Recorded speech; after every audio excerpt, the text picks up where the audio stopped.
Example 8.21 prove that cot A plus tan A equal to secant A into cosecant A அப்படின்னு கொடுத்துருக்காங்க.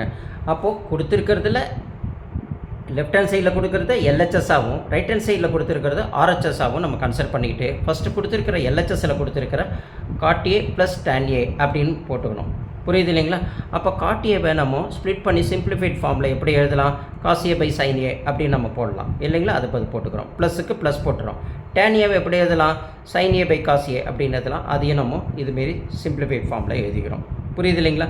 அடுத்தது நம்ம என்ன செய்கிறோம்? ஒரு ரேஷனல் நம்பர் வந்திருக்கு, இங்கேயும் ஒரு ரேஷனல் நம்பர் வந்திருக்கு, இன் பிட்வீன் ப்ளஸ் வந்திருக்கு இல்லைங்களா? அப்போ என்ன செய்யணும்? டினாமினேட்டர் சேமாக வரணும்னு பார்க்குறோம். அப்போ நம்ம எல்சிஎம் எடுக்கணும். அப்போ சைன் ஏ காஸ் ஏ தான் நம்மளுக்கு எல்சிஎம்மாக எடுத்து போட்டுக்கிறோம்.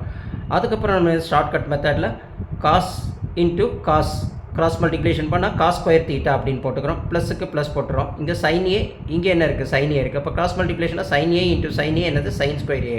அப்போ நம்மளுக்கு என்னது? எல்சிஎம் எடுத்து பார்க்கும்போது cos square A plus sine square A divided by sine A into cos A அப்படின்னு நம்மளுக்கு கிடைக்குது இல்லைங்களா? நம்மளுக்கு ஆல்ரெடி தெரியும் ட்ரிக்னாமெட்ரிக்கல் ஐடென்டிட்டிஸில் sine square A plus cos square A equal to 1 இல்லைங்களா? அப்போ இங்கே cos square A plus sine square ஏவும் 1 தான். அதுக்கு பதில் 1ன்னு போட்டுக்கிறோம். கீழே sine A into cos A அப்படின்னு நம்மளுக்கு கிடைக்குது. அப்போது நம்ம என்ன செய்கிறோம்? மேலே இருக்கிற அந்த நியூமரேட்டர் எடுத்து டினாமினேட்டரோட ஸ்ப்ளிட் பண்ணிக்கிறோம். அப்போ 1 பை சைன் ஏ அப்படின்னு நம்ம எழுதிக்கிறோம். அடுத்தது 1 பை காஸ் ஏ அப்படின்னு நம்ம எழுதிக்கிறோம். இப்போ ஃபஸ்ட்டு 1 பை சைன் ஏ எழுதிக்கோங்க, அதுக்கப்புறம் 1 பை காஸ் ஏன்னு எழுதிக்கோங்க.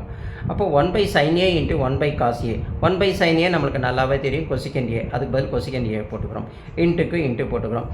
அடுத்தது என்னது? 1 by cos A. 1 by cos A என்னது? சீக்கண்ட் ஏ இல்லைங்களா? அது 1 பை சீக்கண்ட். அப்போது cosecant A into secant A நம்மளுக்கு இது ஆர்ஹெச்எஸ் வேல்யூக்கு ஈக்குவலாக வருது அப்படின்னு சொல்கிறாங்க. நம்ம எடுத்தது என்னமோ எல்ஹெச்எஸ் வேல்யூ தான் சிம்பிளிஃபை பண்ணி கொண்டு வந்திருக்கோம். ஆர்ஹெச்எஸ் வேல்யூக்கு ஈக்குவலாக வந்திருக்குன்னா அந்த ஆர்ஹெச்எஸ் வேல்யூ என்ன? நம்ம மேலே போய் பார்த்தோம்னா என்ன தெரியுது நம்மளுக்கு? பாருங்கள், சீக்கண்ட் ஏ இன்ட்டு கொசிகண்ட் ஏ, அதுதான் ஆர்ஹெச்எஸ். நம்ம எடுத்தது என்னமோ எல்ஹெச்எஸ் தான் எடுத்தோம், ஆனால் அது ஈக்குவல் டு ஆர்ஹெச்எஸ் கொண்டு வந்து காமிக்கணும்னு சொல்கிறாங்க. அப்போ நம்ம அப்படியே இங்கே போகும்போது என்ன இருக்குது?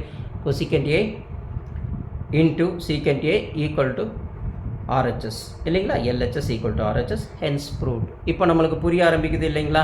இப்படி அழகாக நீங்கள் புரியலைன்னா ஒரு தடவைக்கு வீடியோவை 2 வாட்டி போட்டு பாருங்கள். புரிஞ்சுட்டு நல்லா ப்ராக்டிஸ் பண்ணுங்கள். உங்களுக்கு ஈஸியாக ட்ரிக்னாமெட்ரிக் புரிய ஆரம்பிக்கும்.